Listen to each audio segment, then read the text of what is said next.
Wars so good? Yeah. Is it? Yes. It's like You, it's weird how good it is, or how close it hits to like reality, because they no doubt filmed it before this term started, but it's like holy moly, Andor. it's really good. It's like some of the best. Okay. I mean, I It's love the first season. We just got rid of Disney Plus because it was a wasteland. it's good for like. I'm not saying it's great for a Star Wars show. It's great, period. I'm not a businessman. A I'm a business business man. man. This is how we should start. She gives a Just great speech right though. there.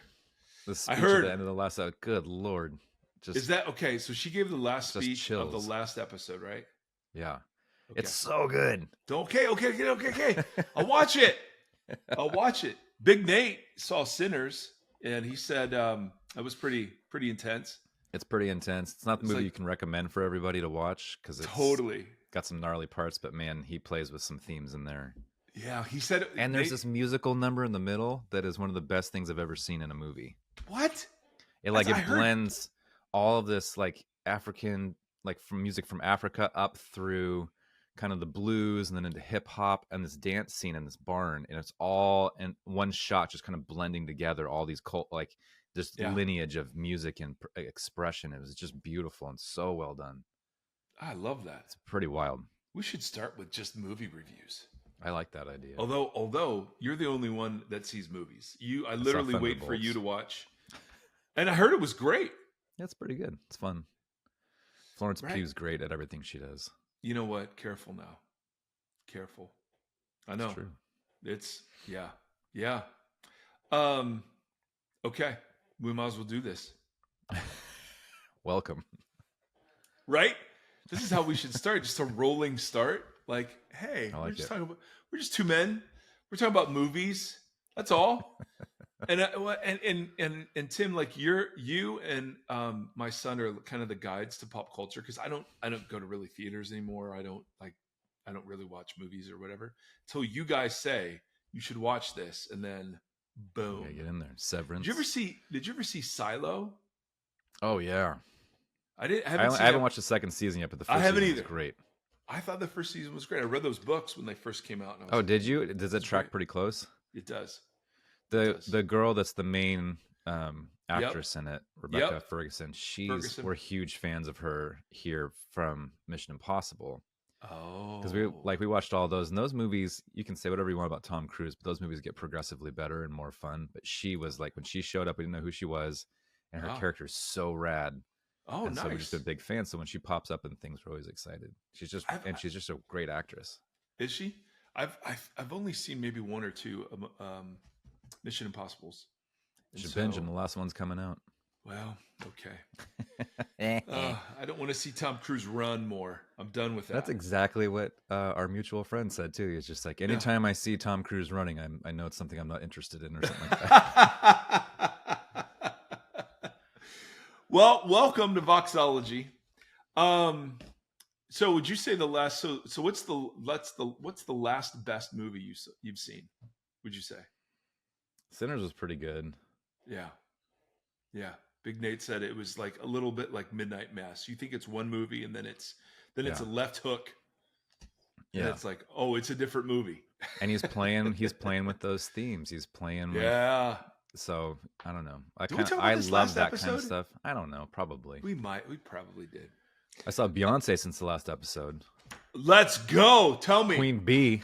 Tell me. Look, I'm not the world's biggest Beyonce fan by any stretch of the imagination. Probably not in the top half or whatever. Yeah. But man, she earns her Queen title. It was pretty impressive. Did you see T Swift when she was roaming around too? Tried to, didn't get tickets. Okay. Magic If you still had to reminds pick, me.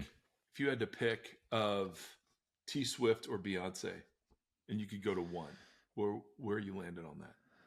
Probably Taylor Swift, because Mazzy is such a huge fan, and now we know like all of her songs because of that. It's fair. But Beyonce, like I probably wouldn't go again because it's such an ordeal. But I mean, it's in a stadium. We had to fly to LA. We had to do the whole thing. Was it just you and Shauna? No, Sean and I, and then our two of our closest friends, and then we met some friends down there. And so that's six of us, they housed us for the weekend and drove us out there. Dude, that's awesome. And then you got sick. So thanks And then for I got that. sick. Come on, man. Thanks, Obama. Hey, welcome to VOXOLOGY podcast. Mike Erie, Tim Stafford. Man, I don't know, Tim. There's so much happening in the world today that I don't even remember what we talked about last episode. Got a new pope. Dude, I've never been so excited for white smoke in my life. I don't know what that means. I just was like, I watched Conclave, so now I'm an expert. We do have a new pope, and he's Americano, and so Chicago. yes, People are going nuts on the socials about on the amount of socials. like Chicago joke memes going around are pretty Totally. intense. Chicago got a pope before it got a 4,000-yard passer. Was one I saw that. And they had someone did it with the music, like the old NBA, the Chicago Bulls music. That That's like, funny. as he walks out. That's funny. That's solid work. See, we are unmatched in memes. Just say what you want for America, but when it comes to memes, dude, we crush life. And we're unfortunately crushing other things these days. Just a quick litany. Not even a litany, more of a Nashville, known for country music, and now known for traffic stops. So this happened over the week, which, man, is so freaking disturbing. Tennessee Highway Patrol officers have conducted hundreds of traffic stops in South Nashville at the request of U.S. Immigration and Customs Enforcement. So the idea is Saturday, May 3rd, around 10 state troopers have made 369 traffic stops in Davidson County, which is the county where Nashville is.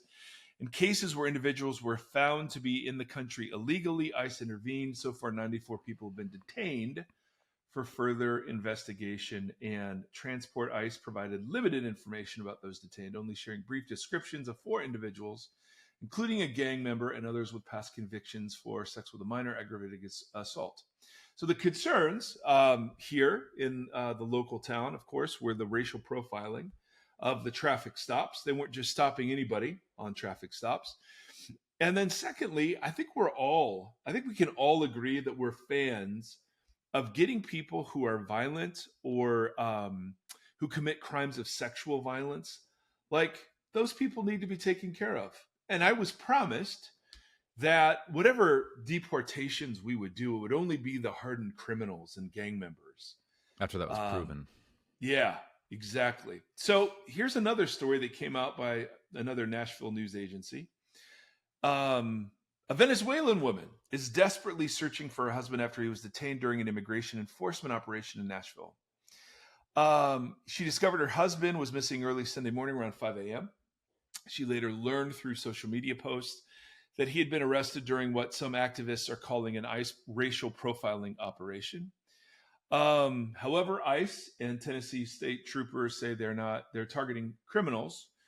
To which she replies, her husband was worked a 12-hour shift at Walmart, and he was carrying a valid temporary license with him. They've not released any information about what they've done with him, but he was in the country legally. The couple fled political persecution in Venezuela and arrived in the United States 9 months ago through the CBP One app, a Biden-era program that allows migrants to schedule appointments and apply for work authorization in the U.S. After the Trump administration announced it was ending the program, they hired a lawyer to help them with their asylum case. The wife showed News Channel 5 documentation of her husband's work permit and asylum paperwork, which indicates he has a court date to plead their case scheduled for March 2027. So they've done everything right, and he gets yanked. So again, no matter who was enforcing such immigration policy, we would have problems. But how much more egregious when such policy is being carried out by people who are claiming this is a Christian administration. And it's not like that the care for immigrants and foreigners is some new progressive leftist concern. This was the earliest teaching in the Old Testament, and historically, this has always been central to taking care of the poor and taking care of the foreigners, Mm-hmm. the orphans, and the widows. This has been the core of Christian ethics for forever. And so I just wanted to just throw it out there as we sit in the middle of so much nonsense that I think we all would say, or at least I would say, I don't know how you feel about Tim. I would say, yes, I'm all for people coming into the country legally. I'm all for that. Absolutely. In humane ways. And I'm all for making it harder for people to come in illegally. That Mm-hmm. makes sense to me too. And I'm very much in favor of a path to citizenship for the people who are here and have roots. What I'm not in favor of is casting nets like this that include, if what this wife is saying is true, here's somebody who did all the right things, Mm-hmm. who gets swept up in some nighttime operation where she knows nothing about what happened. I mean, what is this? And then I saw a video this morning, and I don't know if it's accurate, but it seemed to show an ICE team yanking a mother and baby away from her family Mm-hmm. to imprison her in the back, or to place her in the back of a police car.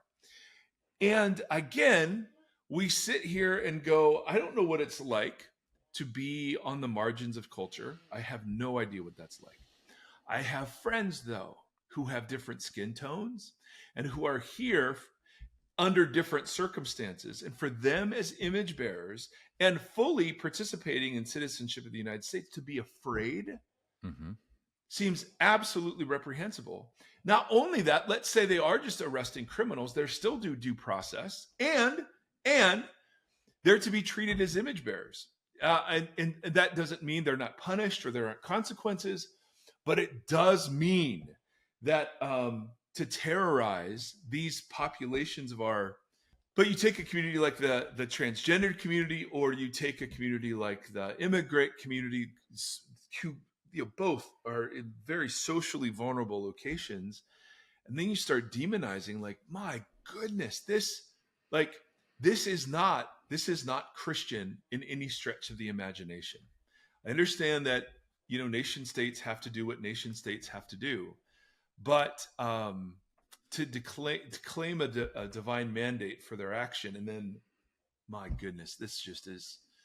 So I don't even know what to do. Like Susie, who's been on our show forever, she and I work at this church together, and we're like, well, what do we do in the face of this? I have no idea. So anyway, But I think Tim, that's it. You ask the hard question, and then you keep your eyes open and your ears open. You listen and look, because it's like I read something on Twitter today that I thought wasn't today, it was this weekend, that was really interesting. It was charting. It had a person who was born in 1776 who then died in 1867 or something like that. Somebody who was born in 1867 who died in 65 or something like that. And then a person who was born in 65 who obviously is still alive now. And they're just saying, this is how old America is. It's barely 2.5 generations old. Wow. It's a puppy. Mm. And I think that that's important to remember for a multitude of reasons. One, like I remember Bono saying, like, America has not found its identity yet. Like when you ask somebody what their like heritage is or whatever, no one ever says American. It's always like, oh, well, I'm from Irish descent, or I'm from African descent, or Brazilian, or whatever, right? We always list the other countries that our ancestors came from to say this is who we are. Very few people would ever say, well, like in that kind of conversation, that this is where my genealogy starts or whatever. Yeah. So all that kind of stuff I think is really fascinating in how we flex and how we talk about ourselves and how we do that stuff. We are going through some intense growing pains. And that means that all of us have to be like way more aware, way more like empathetic, and pay attention to our neighbors and learn how to use what privilege we have on behalf of other people. That's why it's like the Pope, like I could care less about the Pope and the Vatican and all that kind of stuff. I don't get it. I don't know why it's so important. But since it is, it's helpful to have someone come in who's like, this is not how we treat people. Mm-hmm. And knowing that that voice carries weight is really important. He's already been on record challenging our vice president and other people for, this is not how we treat the least of these. Yeah. So I Yeah. don't know. I mean, this is a terrible time period. The current president doesn't surprise me at all, but I am continually surprised by the people who carry forward the hate. Like this Mm-hmm. morning, they were bringing back, he just to give asylum to a bunch of white African people who are in need of asylum. Mm. But it's just like, as he's Yeah. gathering up anyone with any skin color other than white with no due process or anything.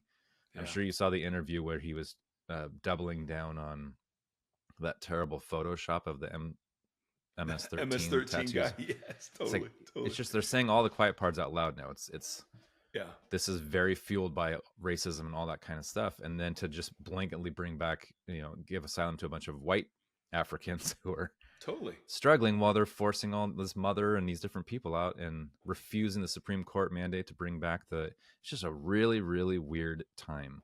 It And then to is. have Christian leaders come online and be like, he's doing the hard work that no one wants to do. It's like, woe to Yeah. you. Woe to Yeah. you. Yeah. Yeah.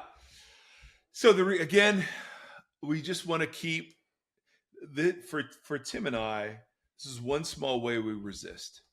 We want to tell the truth, and so because this is local, I could check local news sources and do the things, and it's like and there's someone close to me who is a fan of some of the deportations, and I'm like, okay, so I just said, how about this one? Mm-hmm. Is this is let's say what she says about her husband is true, that he's not a criminal, that he came through this Biden era app, he's waiting Mm-hmm. he's got to wait 2 years, he holds a job, has a temporary license. Let's say all of that is true. Is the cost of that person being falsely imprisoned, accused, whatever, is that worth the net that's being cast right now? Mm-hmm. And that's where I'm like, man, I just don't, this indiscriminate, like they're not wearing uniforms, they're not showing identification, of just yanking people off streets. I mean, this is not us, Yeah. or this is us. Yeah. I don't know. But I think the reason we bring it here is we want to be in process by objecting to the ism, and by trying to love people captured by the ism. And so this is an ideology at work, and it's Mm-hmm. a similar ideology as to other ideologies that of countries that had to go through growing pains. And it's the idea that whatever country we're talking about is destined for a great future, but there is a group of people in our society that hold us back, and that are keeping the rightful citizens of the country, keeping them in poverty. They're taking their jobs, they're threatening, they're robbing, they're pillaging. This if you study that story has been told like dozens of times throughout history. Yeah. Mm-hmm. And it never, ever, ever has ended well. Ever.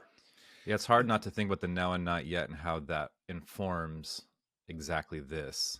Yeah. Like we are just a people that live in the not yet, and what is deserved to me for that. And Yeah. That's so little of our actions deal with the now. Like we may be Yeah. great one day, but it's like, I want it to be safe today or yesterday. Yep.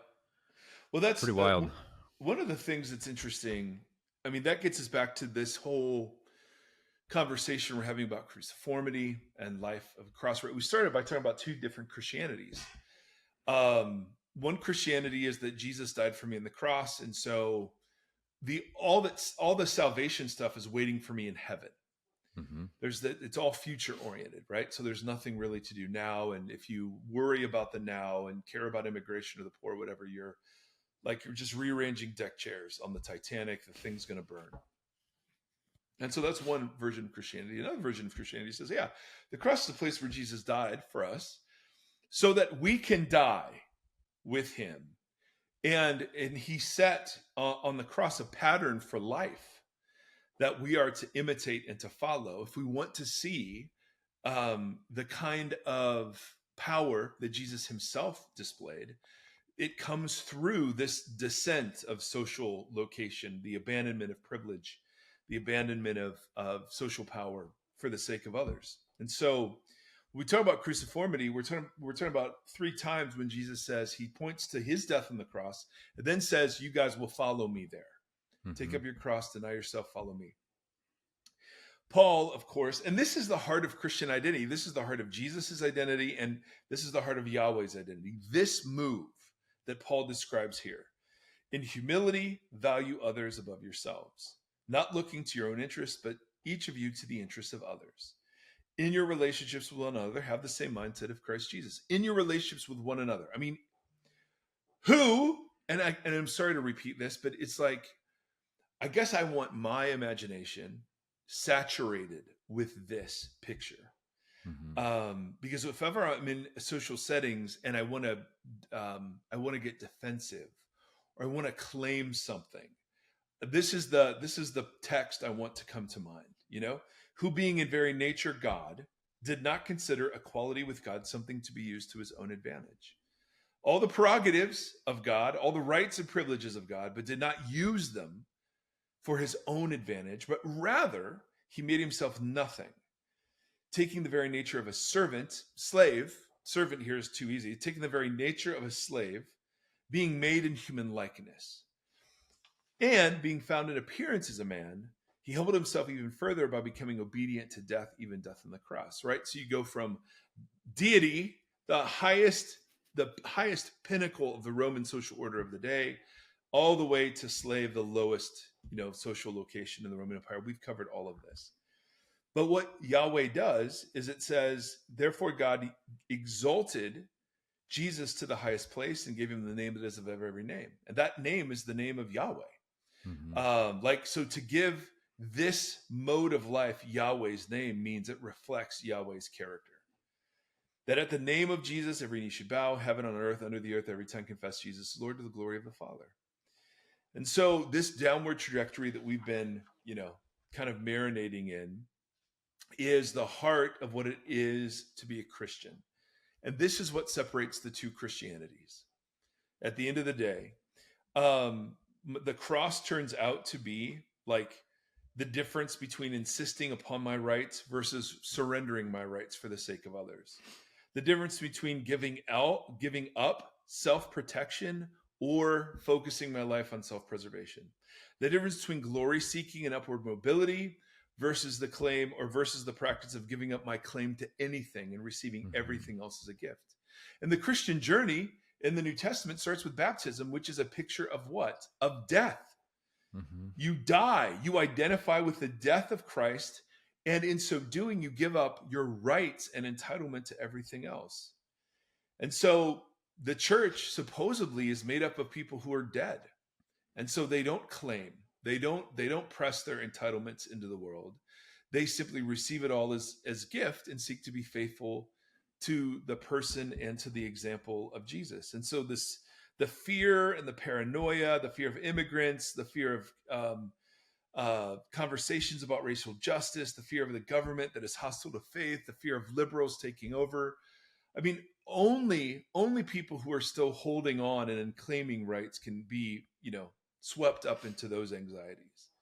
And of course, there are things to be anxious about. That's not the point we're making. The point we're making is, do those anxieties cause us to get off of our crosses and to stop acting as Christians?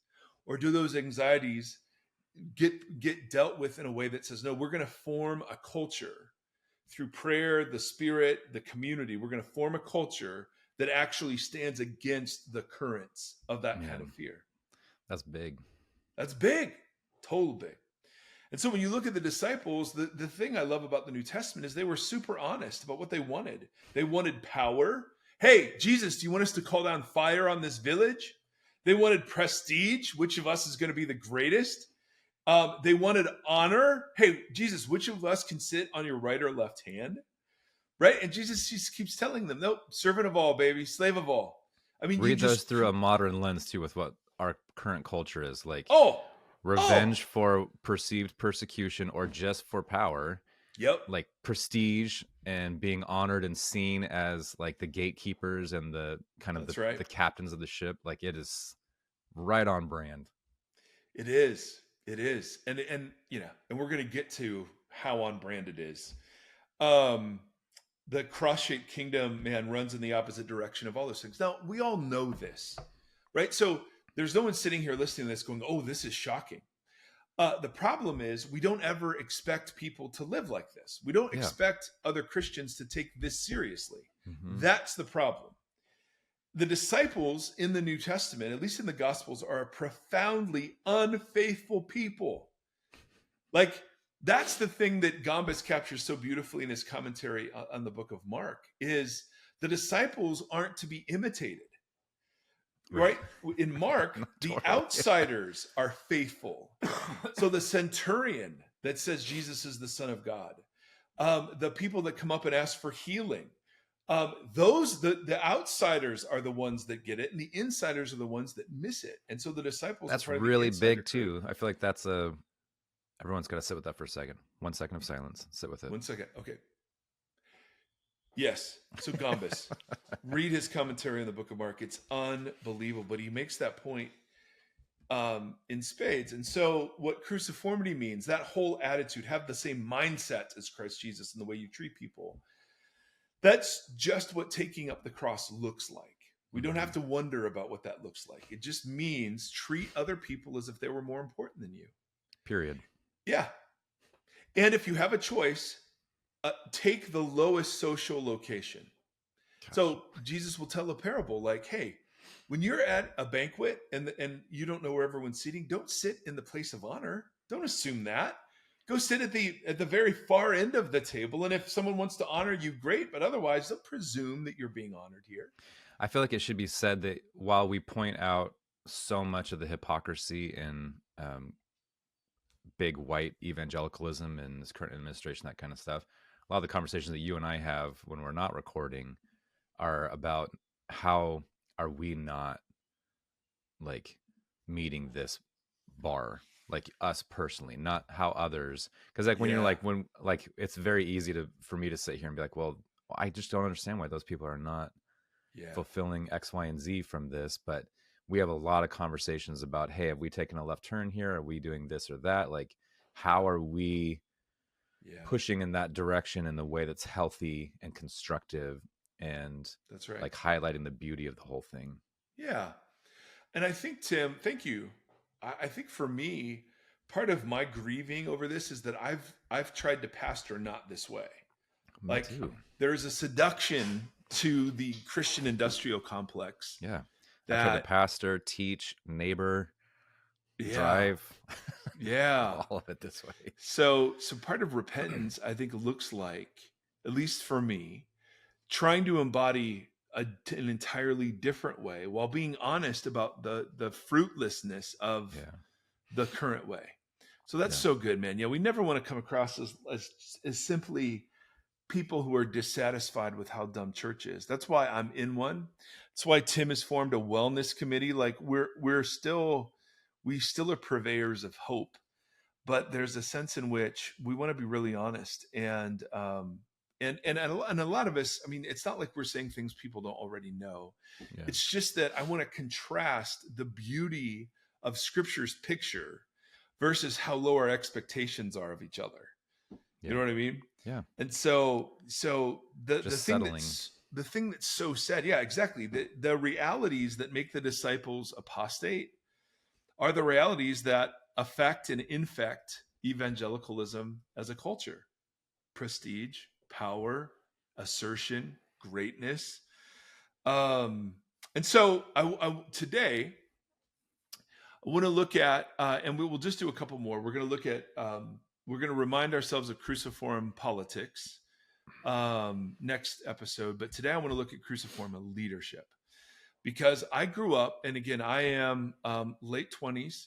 I grew up as Generation X. And when we arrived, when I was a very young pastor, the church growth movement and the church leadership movement was at its zenith. And maybe if you're a millennial or you're Gen Z or something, this does not infect the way that you think about things. But we were drenched in this kind of language.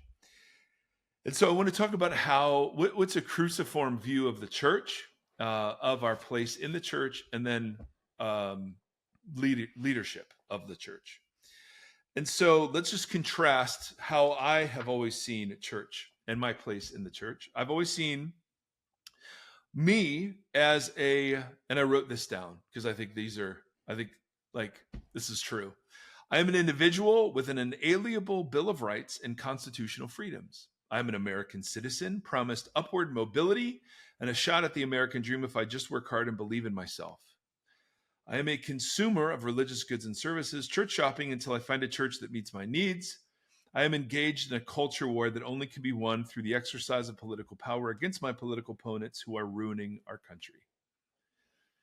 I don't know that we'd say it that way, maybe that honestly, but I think that's kind of the view, right? Yeah. I'm an individual first, an American second. I'm a church participant third, but even then, my participation in the church community is one where I'm consuming. It's here for me. Whereas, for Paul might say something like this. This is out of Ephesians. So this is more of a cruciform view of who I am. I am one of the holy ones, and I'm a minister, formerly dead and enslaved, but now because of the mercy of God, I am alive and rescued into a newly reconciled human community called the church. Belonging now to the new humanity, I am saved and transformed utterly by grace, so that the basis of all human boasting, prestige seeking, and honor making has been removed. I am therefore free to receive everything and others as a gift. That's a pretty big shift. Would you agree? Yes. How do we see our churches? And again, I'm only speaking from my slice of American evangelicalism, and I'm guilty of all of this. I'm not speaking of anyone else's slice. This is just my slice. How do we see churches? Well, if we're really honest about them, they're personality-driven dispensers of religious goods and services in competition with each other for market share, using American measures of success to define worth and status. And so those success, we call them the ABCs in the business: attendance, buildings, and cash. That's right? So gross. It is. I just want to call of church. but in all seriously, I mean, like Christian publishing, the question isn't do you have something to say? The question is, how big's your platform? Uh-huh. No, and we've seen that recently, or maybe it was Caitlin was talking about it, Caitlin Chess, about somebody was talking about how before they even give you a book deal, they want access to your social media to see what your platform looks like, how big it is, etc. Like how much money can be made from this. Not what you're offering necessarily, but that's right. But can it be sold? And so that's where the consumerizing of all of this has just gotten so gross, right? But it produces personality-driven dispensers of religious goods and services. Mm-hmm. Paul might say something a little differently if we went kind of the cruciform route. He might say something like, churches are outposts of the new reconciled and redeemed humanity, and they're dwelling places where God lives by his Spirit. Such communities stand in their weakness as monuments of the victory of Christ over the powers, where members forsake tribal divisions and discord in order to foster unity, love, and hospitality. And this way, churches bear collective witness to the love and character of Christ. So we're just throwing out, okay, so here's my default setting when it comes to how I view myself. And then maybe here's a cruciform way of understanding that. Here's a default setting of at least in my slice and tribe of what a church is versus maybe a cruciform understanding of church. And then how do we see leadership in church? And this is where I want to spend a little bit of time.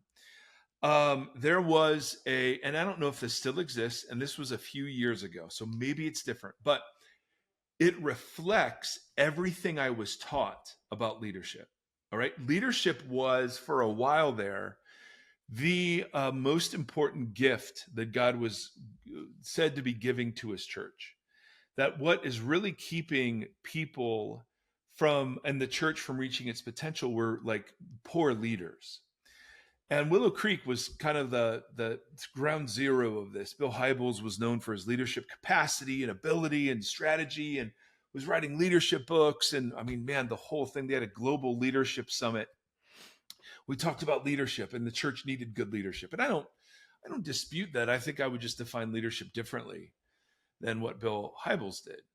So I found a website, biblicalleadership.com. I don't know if they still have this up. This was a couple of years ago.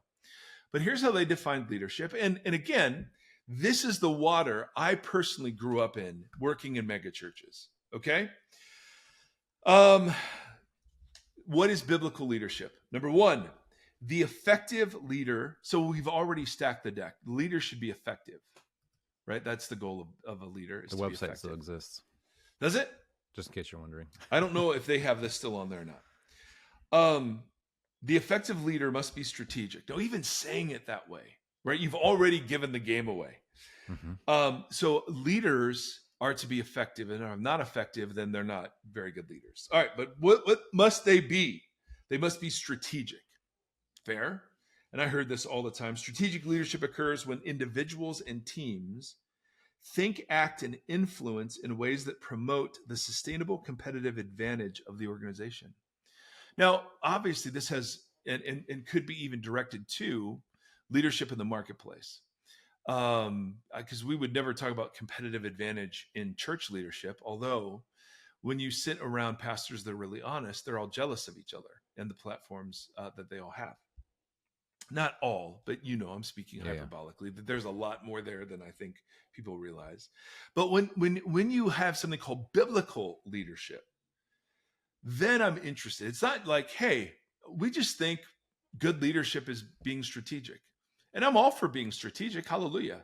But when it's biblical leadership, that's when my ears perk up and go, okay, let's see what biblical leadership is. First thing, strategic. Second thing, leaders are to affect change throughout their organization. So strategic, and then they're activating. Effective leaders are concerned with accomplishing the tasks of an organization and fulfilling its mission and making its vision a reality. Okay, great. Mm-hmm. So we are strategic and we're affecting change. Thirdly, relationship building. Now this, bro, like barf city right here. Relationship building is a primary tool of the effective leader. Wow. A tool of the effective leader. And I love that they spell this out. And I've experienced exactly that. Yes. This is so common in churches. Making a priority of relationship building is not a worthy goal in and of its own. Rather, they don't say that part. That's Mike adding it. Making a priority of relationship building will impact the leader's daily calendar. Boo-hoo. But the rewards are great as organizational goals get realized more efficiently and individuals grow into more influential followers, thus increasing the effectiveness of the organization. It's literally a cult. What horseshit! More than ever today. Number 4, the effective leader must be a visionary. Now, I'm like, I don't know if I'm a good leader or not, but I'm none of these things. Right? Are shepherds any of these things in the scriptures? I mean, what?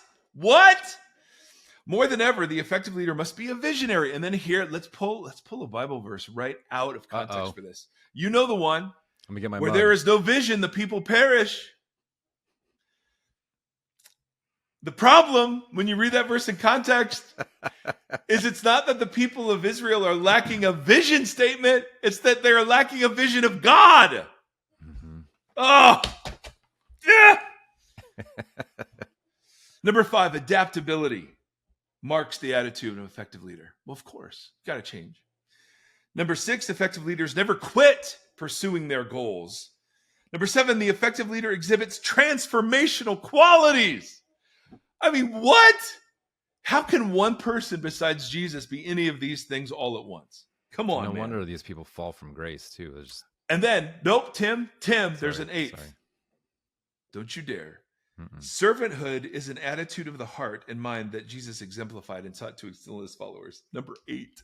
After all of that, strategic visionary, right? I mean, then it's like, oh yeah, servant leadership.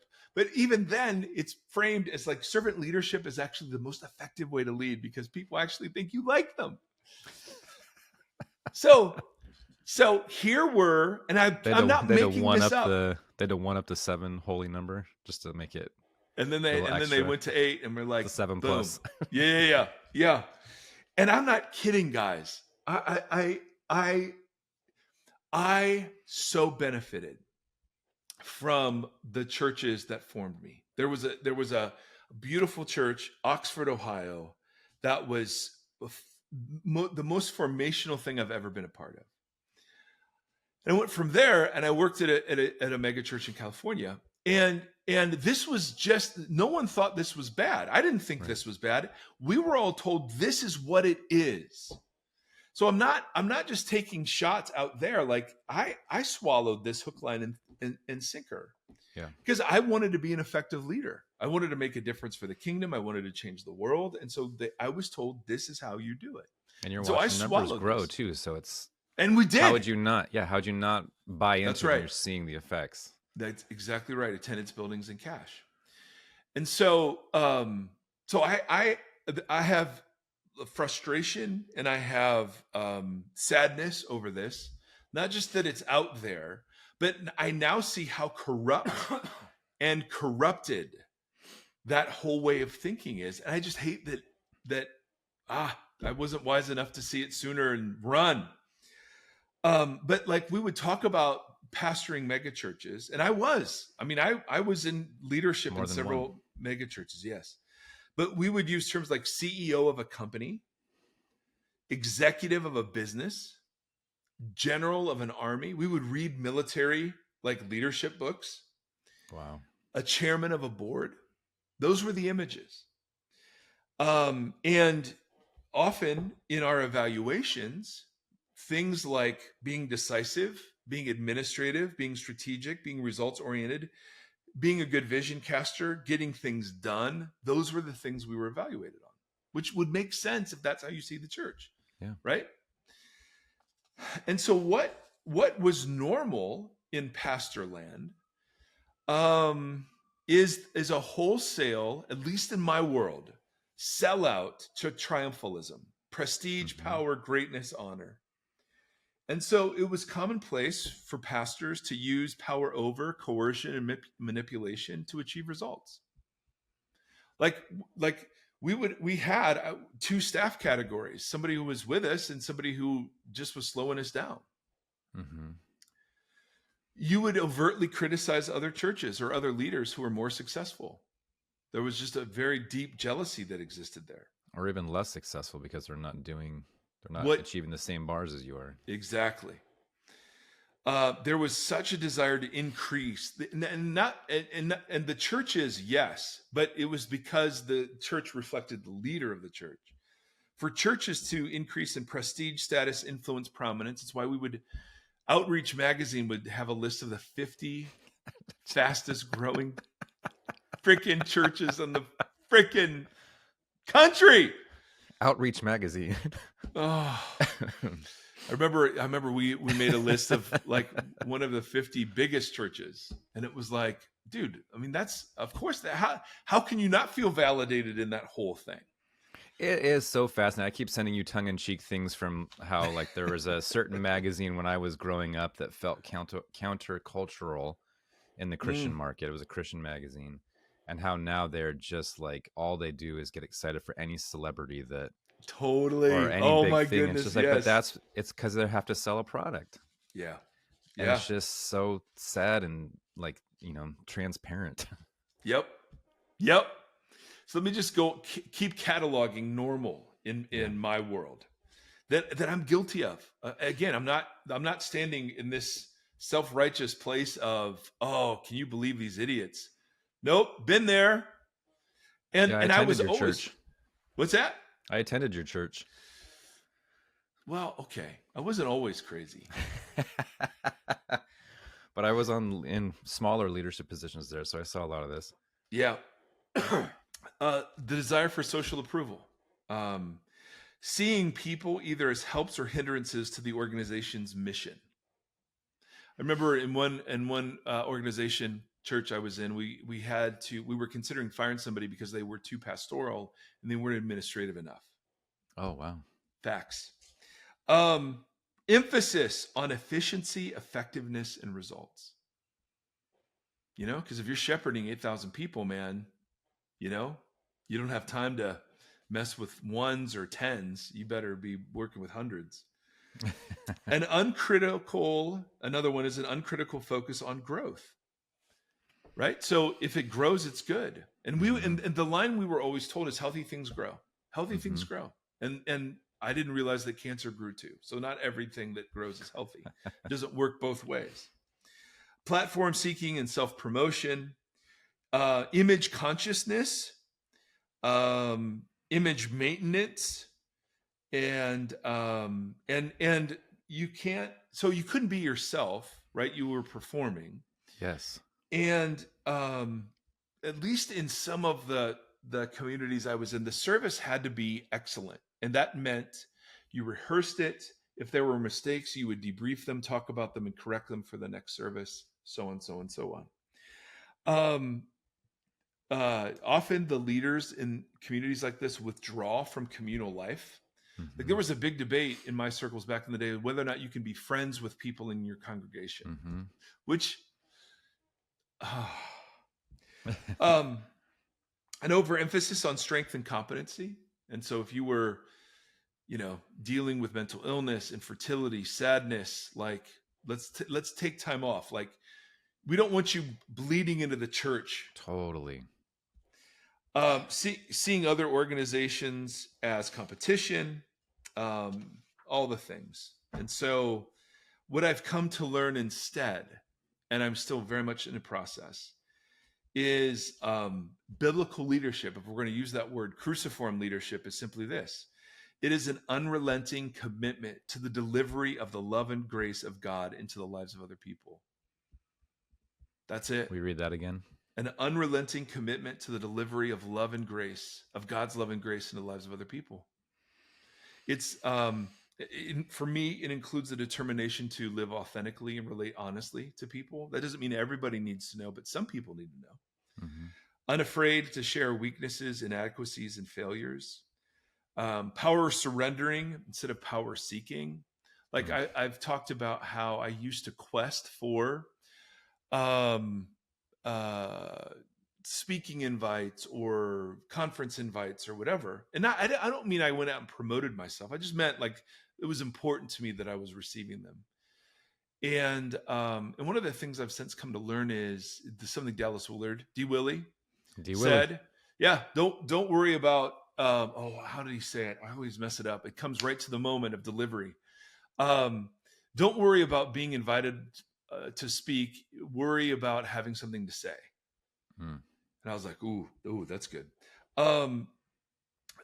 Focused on the flourishing of those around them rather than on the fulfillment of their own dreams and ambitions. Forsaking control to embrace servanthood, whatever. So just real quick, I have so many more notes. This is heavy stuff. Well, you see, it's very go ahead. Practical. Well, it's just very, I mean, I know there's a lot to go through, but this is all very relevant to us, the two of us, as well as everybody else. And I also think it's, you know, to give you acclamation or acclamation. Man, I'm fuzzy. Accommodation. No, what's the word? Affirmation. Good Lord. Oh, there it is. It started with an A and ended with a shun. But it's so much easier. This has become a well-oiled machine, which you're detailing. And there is success in there, and there is comfort and all that kind of stuff that kind of builds a microcosm around you that makes you feel successful. And if you feel successful in doing God's work, then what could be wrong with that? So at your point, you know, being in your late 30s, to be able to still be wrestling with this and reshuffling it and figuring out, like, wrestling with the hard stuff, it's easier to not do that. Yep. So I'm proud of you for doing that. And I hope other people that are like in the same position, like, this is something we should all be wrestling with all the time, because this is the actual that's it witness in some ways. Like, you know what I mean? Like, it's for sure. the reflection that you're offering, if you're offering this reflection, you're offering a hierarchy of self-preservation, and good luck getting in, and if you Right. get in, climbing the ladder to a Yeah. more comfortable space. But And there's a small yeah, percentage of our community that's made up of pastors and obviously yeah, has relevance. But, for a lot of us, we've been hurt by church leadership. We've been mm-hmm, hurt by this kind of culture. And if you're ever having like a spidey sense, like a sixth sense of like, ooh, this is feeling weird, mm-hmm, I'm not all for just cutting and running at the first sign of trouble.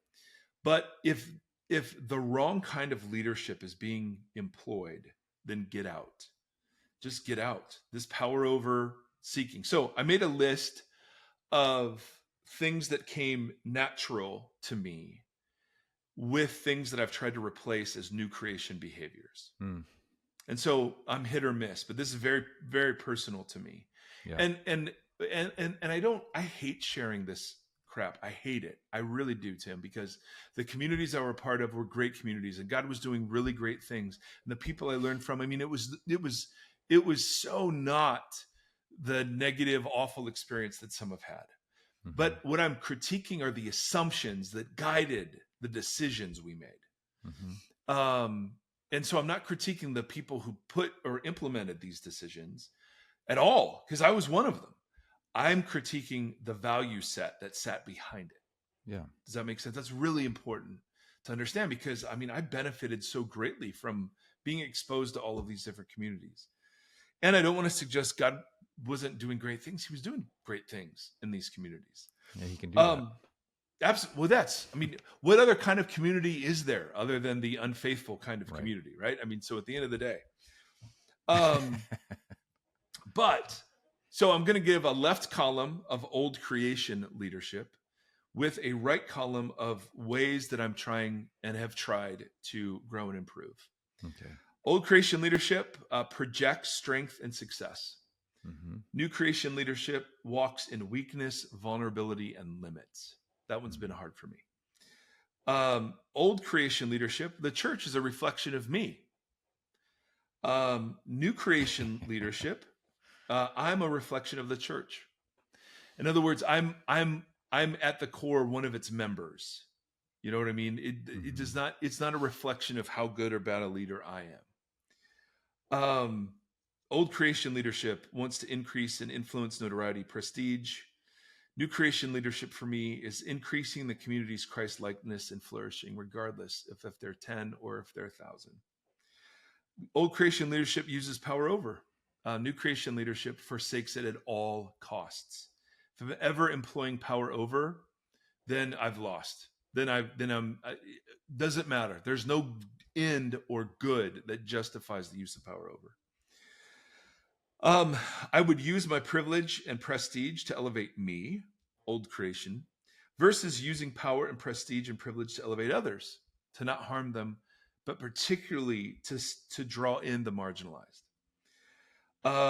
Old creation leadership is driven by pride, ambition, ministry success. I wanted to be a senior pastor because I believed I could do it. It wasn't because I felt some calling. It was like somebody who's an offensive coordinator in a football team who just says, hey, I want to be head coach. Mm-hmm.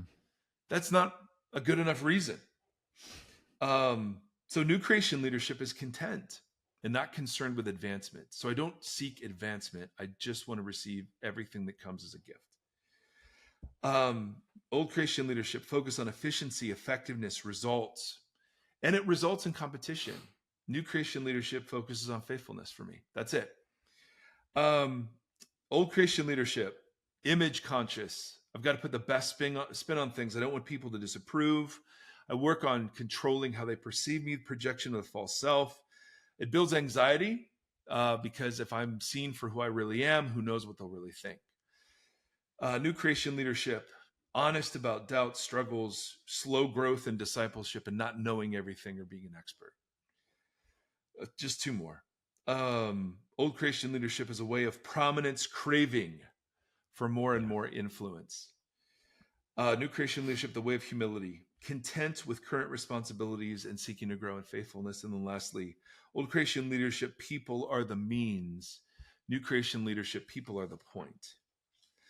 And so all of that began to change for me when somebody and I've said this 1,000 times, but somebody said, "Hey, whose wounds are you trying to heal when you're up there teaching? Are you trying to heal yours by being awesome and competent, or are you trying to heal theirs by being sensitive and humble?" And so, man, that was a big shift for me. Was So that happened for you in that kind of moment, that conversation, or that kind of awakening kind of thing. What do you think changes or moves the needle on a larger scale? Because all the stuff you just listed for the old creation stuff, we've heard, at least you and I have heard, and yeah, I'm sure a lot of other people have, if they've ever been a part of any church leadership, like the last one, like the influence one, or the second to last one.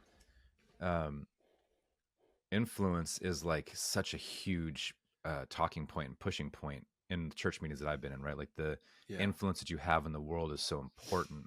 right, And yeah, so when people would decry that, it'd be like the pushback would almost be out of pure anger to say, like, don't you challenge the influence that we're trying to have? Like, how are they ever going to see Jesus if they don't see it from us? And so if the whole, but you know what I mean? Like, so if the whole thing totally, is starting yeah, from the wrong point, yep, like this becomes the same again, just this, as we've said 1,000 times, but the symptoms and the yeah, roots, like yeah, we're just putting band-aids on things over and over again, or just saying like, hey, that's I'm right, so sorry he said that, but that's yeah, not what yeah, he meant. Or yeah, but then he says it again, or says it worse, or does something worse, like, well, yeah, it's his heart was in the right place. And it's like, no, we're operating from a wrong yeah. place. At So, what point does that change?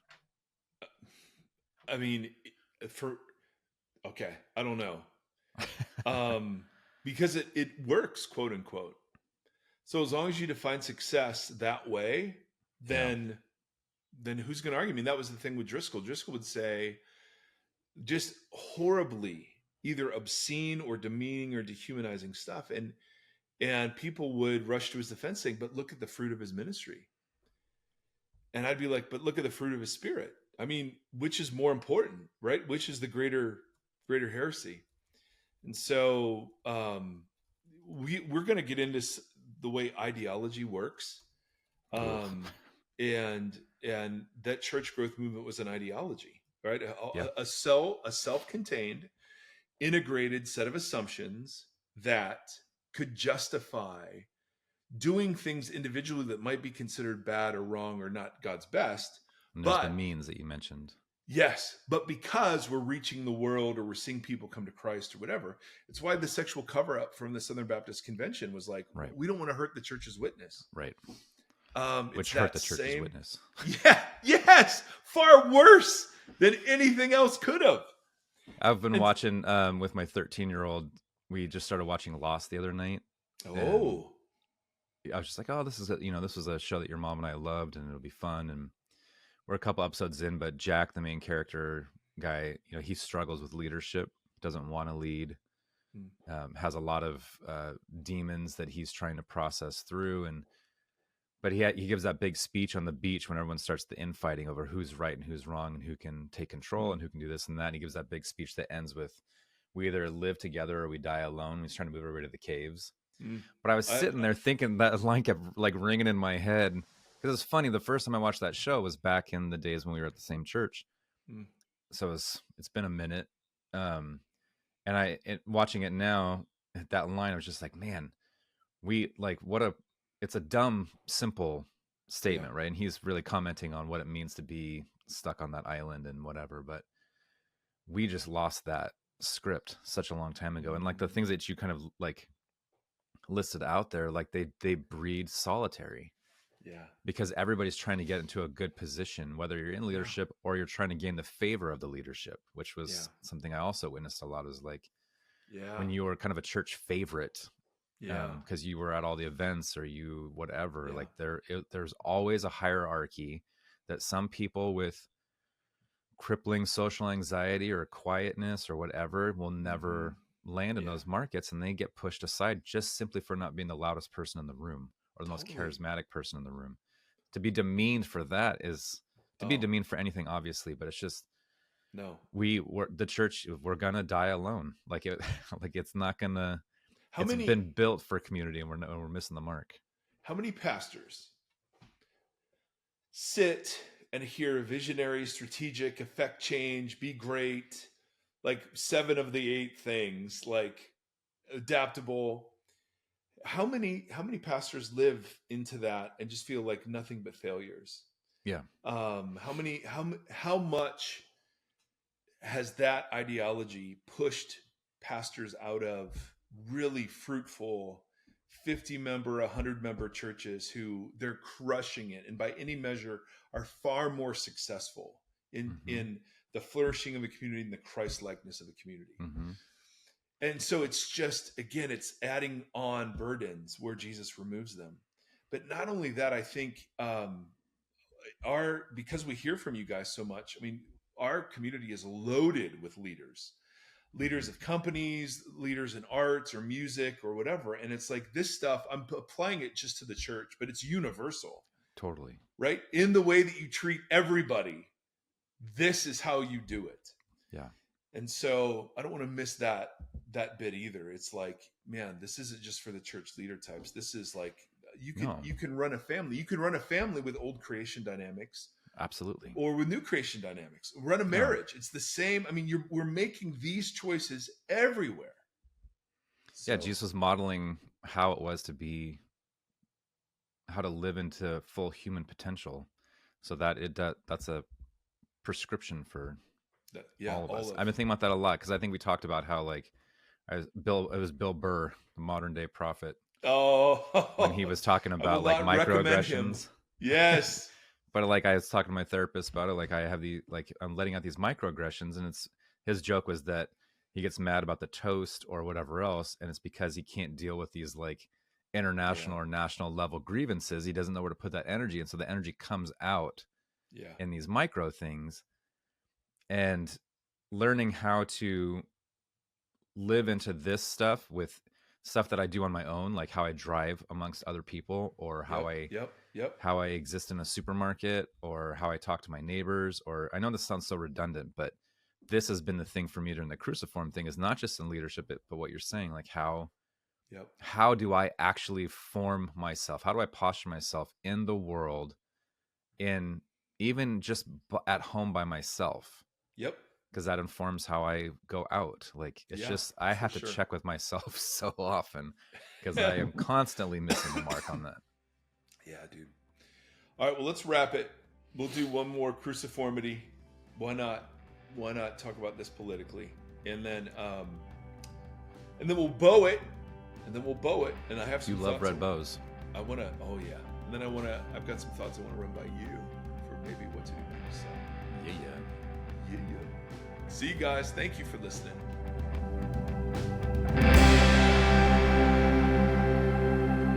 Thank you for listening to this conversation.